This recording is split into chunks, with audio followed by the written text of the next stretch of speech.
Thank you, Madam Chair. Thank you to both of you for coming today, testifying, and for for the efforts that you're putting in to assure and really safeguard the resources that we use for strengthening small businesses, working to eliminate that waste and fraud and abuse. Administrator Mills, one of my questions is, since our last hearing, what further actions has the Small Business Administration taken to remove and to eliminate firms that do not qualify under HUB Zone or the Service Disabled programs?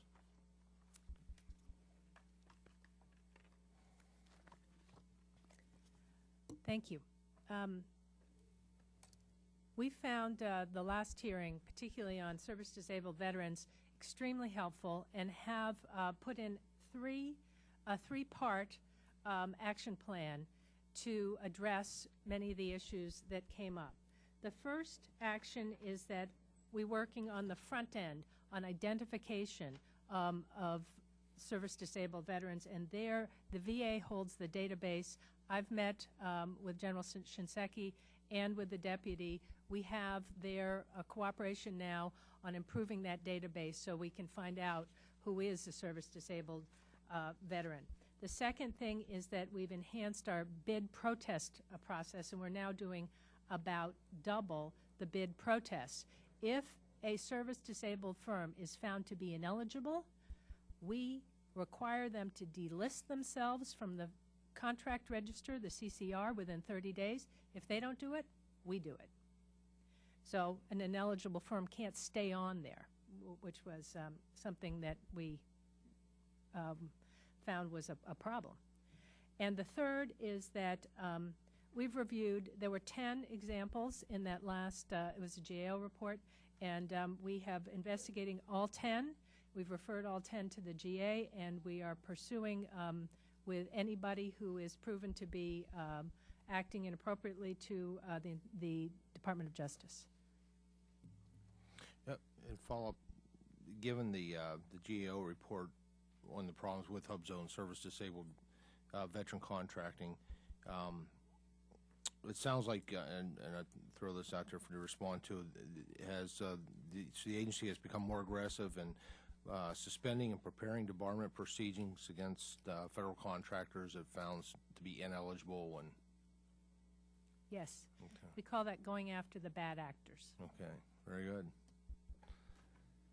The I read that the White House sent out kind of different question, sent out postcards to millions of small businesses concerning tax credit in the recent health bill. And what actions has SBA taken to inform small businesses of the potential impacts of the health care bill, such as mandate to provide insurance to the employees, the details that businesses need to know proactively to prepare their business plans? Right now on our website, you will find a very clear description, if you're a small business, of how to understand if you're eligible for tax credits. We have estimated that about 4 million of 6 million employer-owned employee small businesses could potentially be eligible, but it's hard for them to know. So it's our role to walk them through it.